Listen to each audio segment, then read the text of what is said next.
Tuesdays at WagerTalk.com and SportsMemo.com, where you can get the hottest handicappers' best bet or daily package for only $2.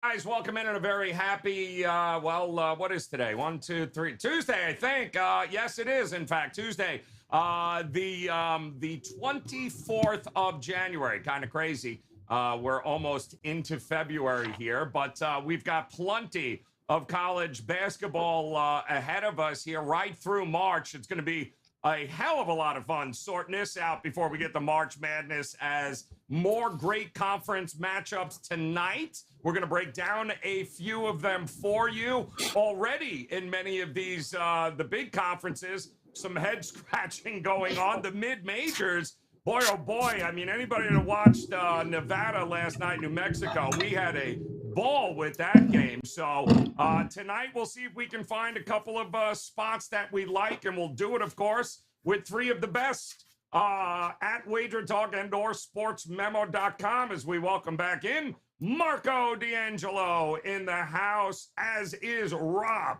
Vino, ready to roll, and from SportsMemo.com, our good friend Mid-Major Matt. And I love the vet shirt. I'm guessing you're all over the 49ers here this week. Whole different conversation. We'll get to that, though. Welcome in, Marco, my man, on this $2 Tuesday. Tell me exactly, you've been crushing it across the board here. Basketball has been very, very good to you. So talk to us here about anything you might have up and ready to roll for tonight. Yeah, guys, I finally had a bad day on Sunday, went 0-3, and nice bounce back 3-0 on Monday. So we're 20-6 on the current run the last 10 days.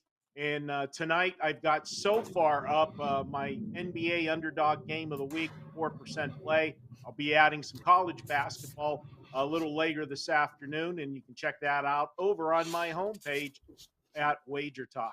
All right, no reason not to visit, guys. And Rob Vino, NBA action continuing to roll for you. College hoops, of course, NFL. Gotta love the hardwood here, both in the NBA and in college hoops. What do you got tonight? Anything ready to roll here at WagerTalk? Yeah, real similar to Marco. NBA up and available right now. College hoop yet to come. Nice night last night, 3-1, and good college season. It's been extremely selective, Joe, while I concentrated more on football. But 20-10, 67% in college hoops so far. So doing pretty well there, and like a couple of games on the card tonight. So visit the homepage, my homepage, over at WagerTalk.com. All right, great stuff there. And over at SportsMemo.com, our good friend Mid-Major Matt, his finger on the pulse here at college hoops. It's been phenomenal all year long, guys. It has been since he's been here at SportsMemo.com. Matt, are you dabbling in anything tonight on the college slate? 2-0 yesterday. Love the MEAC. The MEAC has treated me well so far this season on Mondays. I played one game last night. It's already moved a bunch of points, so I took it down. And instead, I have an NFL prop up I like. Several books have put up their NFL props for this weekend, so there's a prop I really like that I put up on SportsMemo.com. Hoping to punch today's card in the throat as we take a look at some games. Trying to think. Something tells me that prop might be with an Eagle. I don't know why that's coming to me, but we're going to take a look here as we've got a Big Ten matchup ready to roll here tonight, as Ohio State traveling to Champaign to take on Illinois. Illinois laying the 4 there, 146 as a total. Big Ohio State win against Iowa there on Saturday. That was an entertaining game, except they might have lost a big contributor there. Meanwhile, Illinois Boy, oh boy, they just ran out of gas against Indiana, which is why the coach said, yeah, we're going to give these guys a couple of days off here to regroup. And that they have here, Marco. So how much confidence you got in Illinois holding serve on their own home court tonight? Well, Joe, this is a tough ball game when you look at it. Ohio State, obviously, coming off that big win on Saturday, but they're just 1-5 in their last 6 games. So the team that's struggled a little bit, but then you look at those 5 losses. 4 of the 5 losses have been by 4 points or less. So that makes them look attractive as an underdog, unless you have them plus 3.5 against Rutgers and they go into overtime and lose by 4, like I did, a week or so ago. That was fun. But what you've got is Ohio State, after 3 straight games of shooting dismal. I mean, they were 37% or less 3 games in a row. All of a sudden, they shoot the lights out of the basketball, 56% against Iowa. And then you look at Illinois, talk about reversal of form. They allowed Indiana to shoot 62% against them, 61.8 if you want to be exact. I'm looking for them to rebound big time tonight. I'm looking at Illinois here. I'm going to go ahead and lay the points with them. Do I get to the window with the clients? Probably not, because I have this as Illinois winning by 6. We're laying 4, just not enough of a margin for me, but I don't want to take Ohio State in this one. So, it might have been a costly win as well there, Marco. Zed Key, very, very important to this Ohio State team and their success. Chris Holtmann said it was a little too early to decide if he's going to be available. Looks like he hurt his knee at the end of that game, Rob Vino. He's 3rd on the team in scoring. He's their best rebounder and rim protector. That would be pretty important to go on the road against this Illinois team here. Who you got tonight?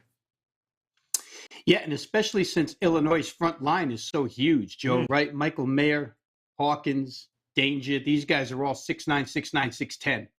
And without Zed Key, Ohio State runs 4 6'6" guys out there as the other 4 starters. So I guess you could see Ohio State, if they are without Key here tonight, trying to create some up-tempo to maybe try and wear out the big guys of Illinois.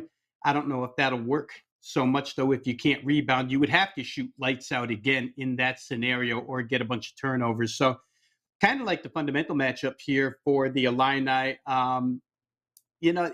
They've been kind of an all or nothing team, right? 7 wins against Power 5 schools by 15.5 points per game.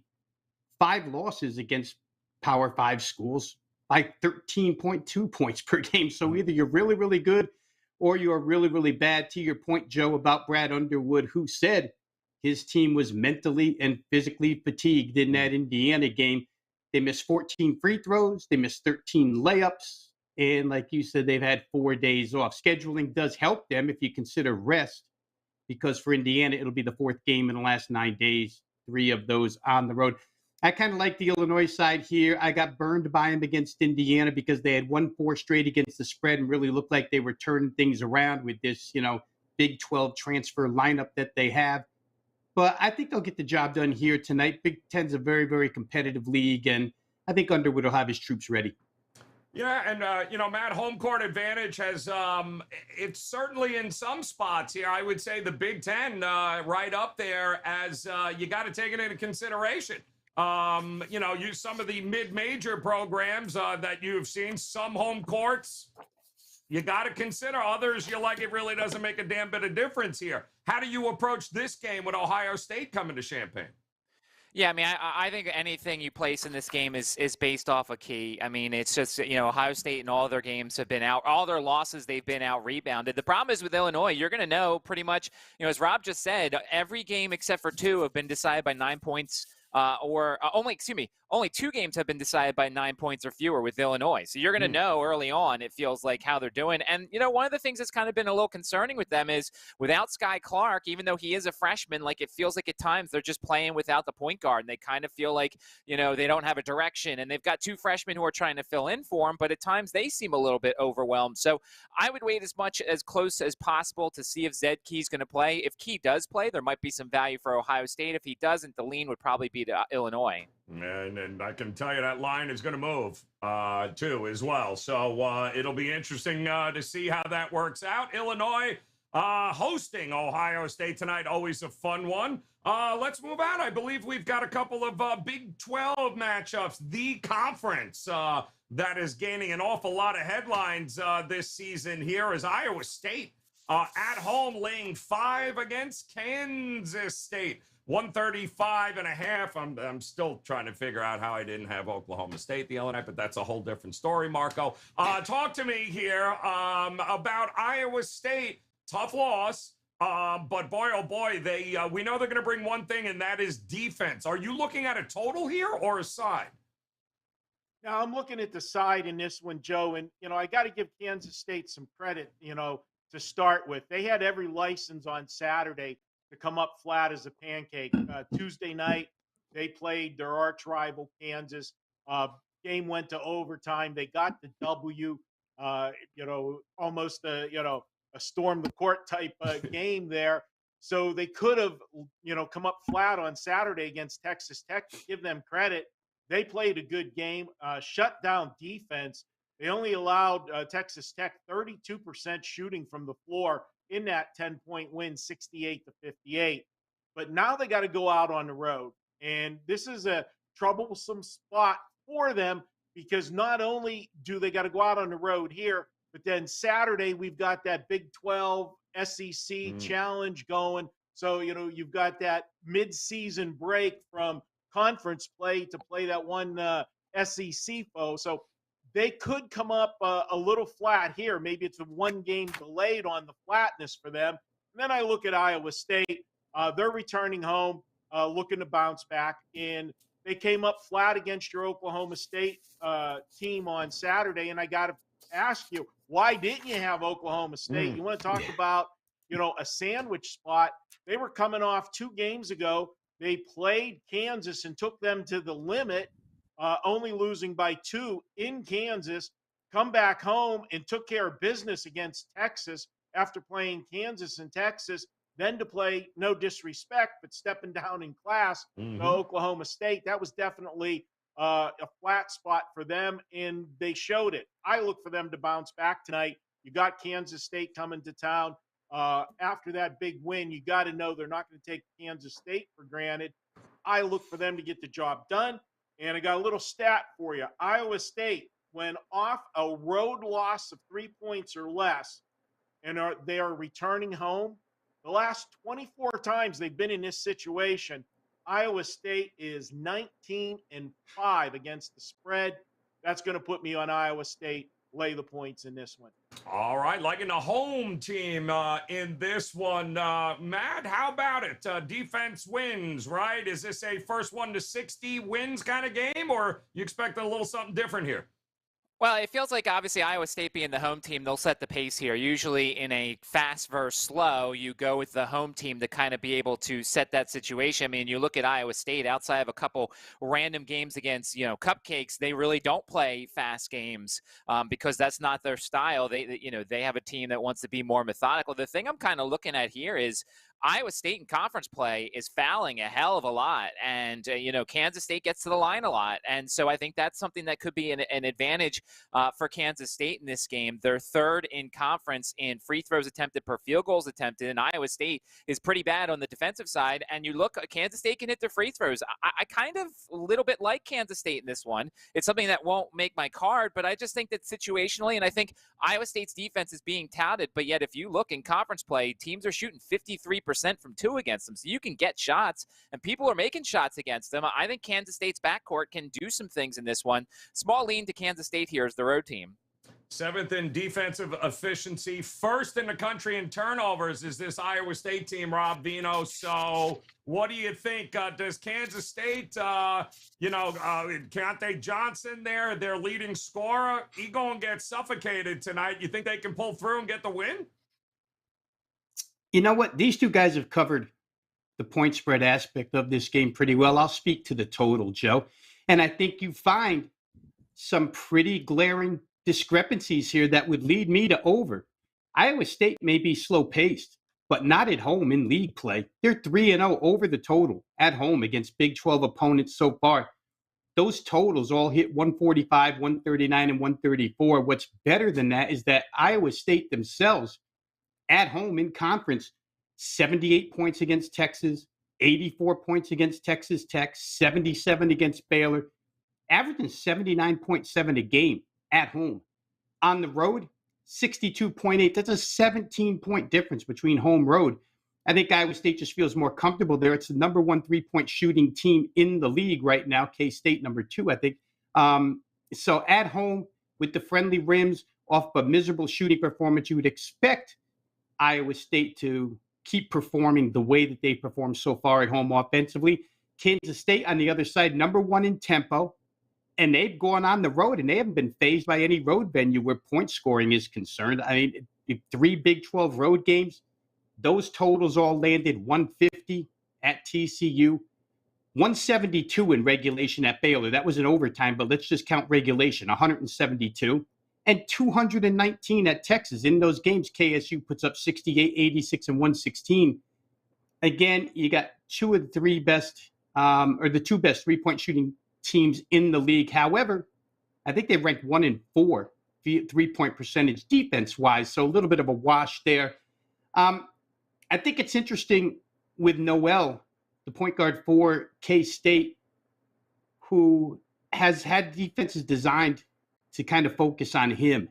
And even so, in those games against TCU and Kansas, they were able to score 68 and 72 in regulation. So I don't know how you stop this Kansas State offense from scoring. They don't even shoot high percentages, guys. I mean, their shooting percentages in the last 4 games are 42-6, 41-7, 43-1, and 35-6. And yet they're still able to get to at least 65. You're not asking this game to go that high, 134.5, right? You're looking for a 68, 67, 69, 66, something in that range. I think it's real doable here. I would try over. All right, looking for some points here. Don't be surprised if this thing goes up and over, says Rob Vino. There's another really interesting game in the Big 12 coming up tonight, and this one focuses on Texas Christian University. They're going to be laying now 5.5. That's come down from 6.5 earlier. Against OU, 137.5 is the total. 8 o'clock tip here. Certainly, I would think Porter Moser and the OU Sooners here, Marco, going to be a little desperate here tonight. And man, oh man, I mean, talk about sandwich here. So what are we supposed to do with TCU? They win a game for the first time against a top 10 opponent in school history, and now they're home taking on OU, who's desperate. What do you do here, Marco? Well, Joe, I'm going to kind of tease you a little bit. I'm going to let the other guys talk about this one now because this is going to be my best bet. And let me just say, we've got a fat and sassy alert. Oh, yeah. Fat and sassy coming, baby. Matt, talk to us here in this one. How do you approach this fight? One team pretty happy, one team desperate. What are you going to look at? Well, I mean, you look at Oklahoma, and outside of that one loss to Oklahoma State, which is their rivalry game, every other loss has been close in conference. And what I think if they can do, TCU wants to run, they want to get out in transition. Well, Oklahoma allows the least amount of transition points in the country, in the conference, and I think that's a big-time thing. Now, once again, we talk about fast versus slow. Usually the home team's able to institute their pace here, and certainly that would not benefit Oklahoma. They don't shoot threes great. They don't force turnovers, so people run clean offense against them. But you have to factor in the desperation factor. Oklahoma's been close. It's one of those things where are they going to keep being close, or are they just going to, start to let down a little bit here? Then there's a couple of injuries. Mike Miles is potentially questionable. Lampkin's questionable for TCU. Oklahoma seems like the side here a little bit. If they can set the pace and if they can prevent the transition that makes TCU so good, I think the Sooners could be worth a look here.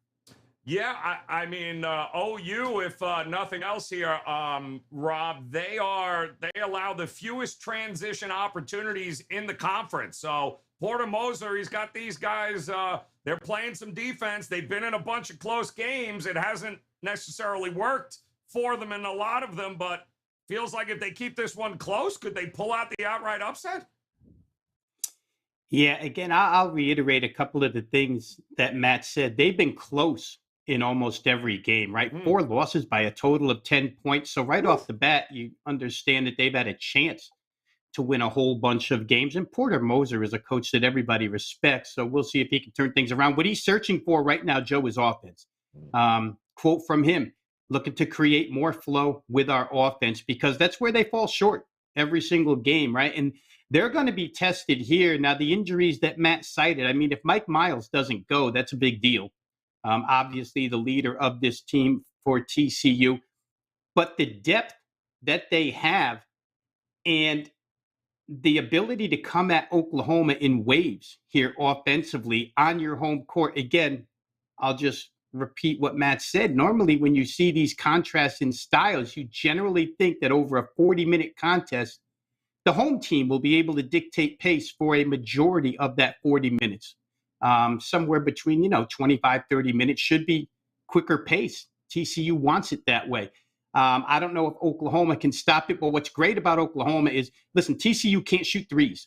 It's the worst three-point shooting team in conference play so far, only 29%. They have to score on twos. They do so because they score a lot of transition. Twos don't mean they come down and set up in half-court offense necessarily. They're out and going. Oklahoma defends the two real well. So good matchup there. I would think, I would attempt to try, again, it seems kind of low, the total for a TCU game. And the fact that Porter Moser wants to create more offense, to me, would seem to think that, lead me to believe that they'll find some ways to maybe pick up and get cheap points, so to speak, when they have the opportunity. TCU has discovered a couple of guys off the bench that are big-time scorers. Now, I have a hard time playing under in TCU. Don't have a play on it myself, but I think I would lean slightly over. All right, going to lean slightly to the over in that one. So we got a Big Ten matchup, couple of Big 12 matchups, a lot of other great opportunities. SEC in battle here tonight, Mountain West, a lot of different places to look on the card. So now it is time to figure out if there is one game these guys like a little bit more than the rest. And Marco, you brought it up, man. Fat and sassy here. So tell us, what is your best bet for the show tonight? We're going to go with Oklahoma plus the points. And the fat and sassy alert is for TCU. This is a team you go 3 back. They beat Kansas State. They beat them at home. They caught Kansas State before Kansas State had their big game with Kansas. So that was a very favorable spot for TCU. Then they went on the road. They went to West Virginia. They lost at West Virginia. Why not? Travel to West Virginia. I'll talk about that in a moment. But that was off the Kansas State game, and then they had Kansas on deck. What did they do with Kansas on deck on Saturday? They went into Kansas and they beat Kansas. Not only beat them, knocked the snot out of them, winning by 23 at Kansas. You just don't do that. Now they return home. Yeah, they're fat and sassy. And I mentioned that West Virginia game. Guys, this is going to be their 3rd game in a week. And they played back-to-back road games. And one of the road games is West Virginia. I always point that out in Big 10 travel Big 12 travel, because West Virginia geographically is not a Big 12 team. It's tough making that road trip to Morgantown and then turn around and go to Kansas after that for a monster game. I just don't see how they do it tonight. I'm going to fade them just for those reasons. And they've got the SEC matchup. All of the Big 12 teams have the SEC matchup on Saturday, but they're traveling to Mississippi State. I think this is a great spot for Oklahoma to get right with a maybe a little bit disinterested or feeling too good about themselves favorite. I'll take the points. We saw the early money come in on this game. It was 6 earlier. It's down to 5.5, and even a couple 5s bouncing around now. So definitely some sharp money coming in. On the Oklahoma side, I agree with it. I'm on Oklahoma. Wouldn't be surprised for the outright upset. All right. There you go here, guys. A little fat and sassy tonight for OU to get back on track. How about it? Matt Joseph, sportsmemo.com. Is there a mid-major play somewhere along the line here tonight? Yes, there is. A trivia time for the followers and the watchers on YouTube. I'll give everybody a second to think. What team that's playing tonight has the best first half offense in America? And I'll let the Jeopardy music play. It is the The Toledo Eagles. Rockets. Oh, no, wrong No. sport. Sorry. Well, they are too. They have the best first half offense in the NFL, thank goodness. But it's actually the Toledo Rockets, who average nearly 45 points per game at home. They are the #1 first half offense in America in college basketball, and I don't see any reason why they don't stop scoring tonight. Eastern Michigan's defense is allowing over 40 points per first half on the road. They're one of the worst, one of the lowest in the country. I know it's a really high number. I know you need literally the perfect amount of offense here, but Toledo has shown they could score over 50 points in a half. And Eastern Michigan has shown they can give up over 50 points in a half. Just look at the last game. They gave up 88 to Northern Illinois. They gave 50 to them at home in the first half, and Northern Illinois is not beating a lot of teams nowadays. So I will take a shot here with the first half team total over of 45.5 with the Toledo Rockets, one of my favorite mid-majors in America and one of my favorite plays to make in college basketball tonight. All right, love it. There you go, guys. Little first half play there. Toledo tonight. How about it, Vino? Which one of these games did you circle for us? Well, I always try to choose one from the three that we talk about on the show, Joe. And for me, it's going to be the K-State Iowa State over. I'm just going to put my trust in the fact that Iowa State is so much more comfortable shooting the basketball at home, as evidenced by their numbers posted so far, scoring-wise, shooting-wise.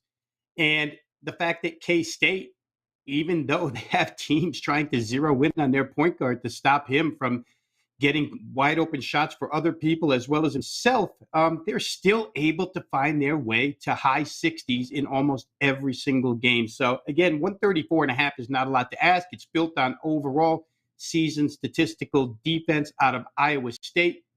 But boy, oh boy, the K-State road offense has been real good. So give me over 134.5 tonight, K-State at Iowa State. All right, there you go. A little Big 12 action. And our good friends over at the Gold Sheet, goldsheet.com, guys. Make sure you visit there. Great write-ups on all the games, not to mention some great analytics, opportunities. Get your numbers all in one spot and do it over at the goldsheet.com. They're looking a little ACC battle here with North Carolina State taking on Notre Dame, but they're not buying Mike Bree there in the retirement announcement. They don't care. North Carolina State, for them, revenge spot, not to mention for NC State after, the Irish, they swept that season series last year. And Notre Dame, number 274 in Ken Palm's defensive efficiency metrics. Not great. They do love to shoot threes, Notre Dame. But North Carolina State, one of the best at defending the three-point shot there on the perimeter. And bottom line is, they're going to expect that Notre Dame defense to wilt. So it's North Carolina State for our friends from the Gold Sheet. All right, Marco convinced me. He said, how dare I not take Oklahoma State last game? They beat Iowa State, and I wasn't on it. And yes, I was pissed off. So instead, hell no, I ain't taking them tonight. Absolutely not. But I will go the under in this matchup here at 136. Listen, my biggest problem with Oklahoma State all year is no offense. They're not great at shooting threes. They are tremendous at defending the three. They're tremendous at defending the two. They do have a couple of injury concerns. The big man, Cease, probably not going to go with the ankle tonight. Also, they lost to Kid Thompson there with an injury last game. So two very important guys to this Oklahoma State team may not go here tonight. Keep an eye on it. Any which way you cut it, we saw this a couple of weeks ago. It was a first one to 60. I'm not sure. I think first one to 65 wins this game, but to me, it's all about the under in it at 136. Tonight, though, here we go. Recap it one more time. The other team in Oklahoma, that's right, OU. They're on Marco's radar. +5.5, maybe a little outright upset. Just saying there might be a sprinkle in the future there. Matt Joseph's looking at Toledo first half team total over 44.5. They are fantastic in scoring points early. Vino says, do not be shocked if Kansas State and Iowa State make it up and over the 134.5. I'm going to go under with Oklahoma State and Texas at 136. And our friends from the Gold Sheet, NC State, they're laying it 7.5 over Notre Dame. And again, if you guys head over to WagerTalk.com, you can visit Marco, who has been absolutely crushing it on the hardwood here, guys. Big sweep last night. Fantastic a month, and his best bets up and available now at WagerTalk.com. Vino as well. Another great night on the hardwood. He's got games ready to roll tonight. Visit Rob Vino and Marco over at WagerTalk.com, and then over at SportsMemo.com. Mid-major Matt crushing college hoops. The opportunity to grab his best bets are over on his page at SportsMemo.com. We appreciate the time, guys. As always, we ask you hit that bell in the upper right-hand corner, hit the like button as well as the subscribe button, and make plans. Come back and join us again tomorrow. Another great college basketball slate. Until then, on behalf of Marco, Rob, and Matt, we appreciate the time, guys. Best of luck with all your plays tonight. We'll talk to you again tomorrow. Good luck.